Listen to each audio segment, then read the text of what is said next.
official leader of the opposition, and finally, as the third President of the Republic of Kenya, Emilio Mwai Kibaki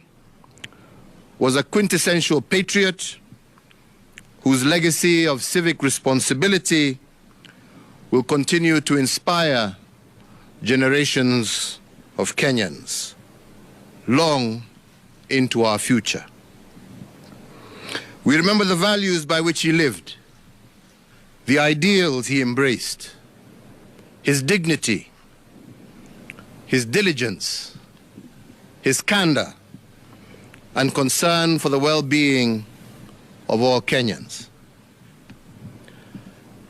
As a leading figure in Kenya's post-independence history, His Excellency Mwai Kibaki earned the abiding respect and affection of the people of this nation and other nations throughout the world. President Kibaki will forever be remembered as a gentleman in Kenyan politics, a brilliant debater whose eloquence,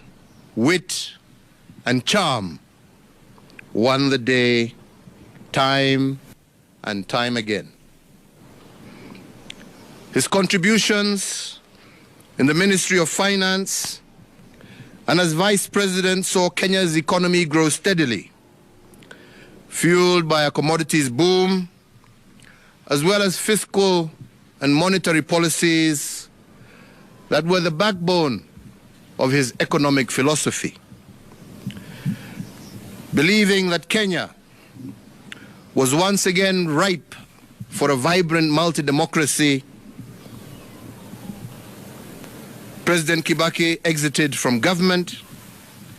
and led the charge to keep the ruling party accountable. His contributions to the restoration of multi-party democracy as the leader of the official opposition, combined with his track record and impressive credentials, made Mwai Kibaki the natural choice for selection as the opposition consensus candidate against my own candidature in the year 2002 and the presidential elections that followed thereafter. On the 30th of December 2002, Mwai Kibaki was sworn in as the third President of the Republic of Kenya. He served as head of state and government until the 9th of April 2013. The late former President's administration conceptualized and spearheaded transformation in crucial sectors such as education through the globally lauded free primary education program, infrastructure developments in transport and energy, and the increasing the availability and access to health care for his fellow Kenyans. In honor of this great statesman, Kenya remains committed to maintaining policies that promote economic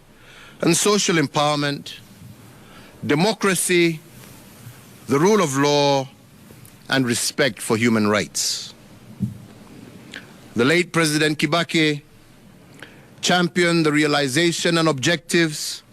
of the East African Community Common Market, of trade liberalization for the citizens of partner states of the East African Community. His inclusive spirit and conviction for economic empowerment transcended the territory of Kenya towards cross-border economic stability. The late former President's central role in shepherding Kenya into a new constitutional dispensation at the culmination of a decade-long quest is a towering legacy that immortalizes President Kibaki. We can take comfort in the inspiring legacy of ideals and examples of devotion to his country, which he bequeathed to us all more so with our new constitutional dispensation. His dedication and love for our country undoubtedly honors Kenya, East Africa, Africa, and in the world. He leaves behind a more united and prosperous Kenya, as well as a template for servant leadership, which we must continue to nurture and improve for generations to come. And on his passing, today we once again renew our pledge in tribute to our great leader to foster. As we mourn the passing of an icon, we can rejoice in the lifelong companionship he enjoyed with his now departed wife, Her Excellency Mama Lucy Kibaki, and his extended family. Today, our sincere sympathy to his children, Judy Wanjiko, Jimmy Kibaki, David Kagi, and Tony Githinji, and to their families, and for all who mourn the passing of this great leader. As the late former president served Kenya, Africa, and the world, he also remained a deeply devoted family man, an avid golfer, and an earnest friend to many.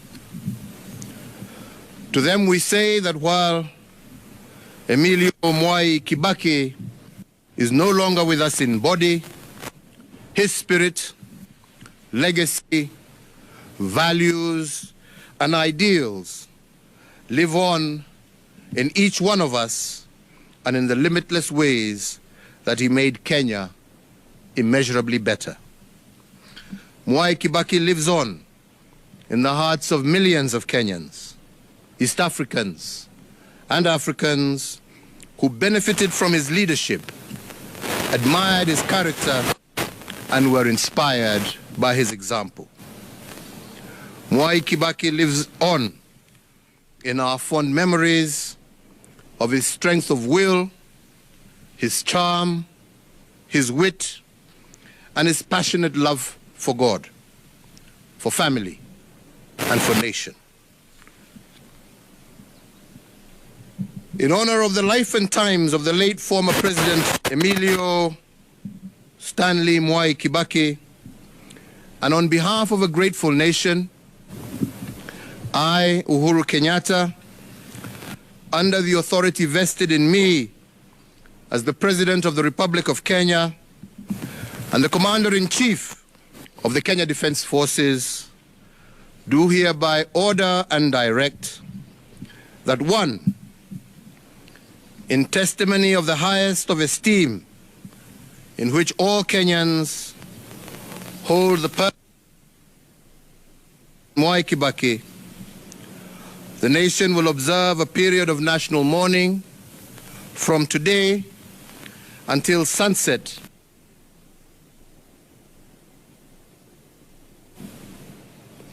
That President Mwai Kibaki shall be accorded a state funeral with full military honors and protocols being rendered and observed. 3, that the flag of the Republic of Kenya shall be flown at half-mast at State House and all Kenyan diplomatic missions, public buildings, public grounds, all military bases, posts, and stations, on all naval vessels of the Republic of Kenya and elsewhere throughout the entire territory of the Republic of Kenya from today until sunset on the day of his internment. And 4, that the President, the Deputy President, the Chief Justice, Cabinet Secretaries, the Speaker of the National Assembly, the Speaker of the Senate, Kenya's diplomats abroad, and whomsoever else is so authorized by law, national flag on their official motorcade from today sunset on the day of his internment. May President Kibaki's family be comforted, may his memory be honored, and may his example be emulated. This issued under the hand and seal of the President at State House, Nairobi, on the 22nd day of April, the year of our Lord, 2022.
Naam, Rashid Abdallah na mpenzi mtazamaji, kama unavyoona hapo ni hafla ama ni taratibu ya kuteremsha bendera na inajulikana kama last post kwa taratibu za kijeshi, ambapo bendera ile itashushwa na mlio fulani ambayo sio wimbo wa taifa, na itakuwa ni yenye kusalia nusu mlingoti kwa swala zima la masikitiko ama la maombolezi yake Rais Mwai Kibaki, ambaye imetangazwa rasmi na Rais Uhuru Kenyatta kwamba Kibaki amekuwa ni mwenye kuaga dunia hii leo. Na bila shaka kwa sasa taarifa ni kwamba Emilio Stanley Mwai Kibaki, rais wa 3 wa Jamhuri ya Kenya, mzaliwa katika kijiji cha Kerugoya kule, ameweza kuaga dunia leo tarehe 22 mwezi wa 4 mwaka 2022, na alizaliwa tarehe 15 mwezi wa 11 mwaka 1931. Kumbuka pia aliwahi kuwa naibu wa rais wa 4 wa Jamhuri ya Kenya kuanzia mwaka 1978 hadi mwaka 1988. Katika sifa ambazo anaenziwa nazo ni aliyofanya akiwa kama waziri wa fedha mwaka 1969 hadi mwaka 1981. Na unajua hasa ni kifo cha Mwai Kibaki kinatendeka wakati ambapo amekuwa midomoni mwa wanasiasa, hususan wakati kabla makadirio ya bajeti kusomwa na baada ya kusomwa, watu wengi wakisema kwamba aliwafanya kabla kustaafu kama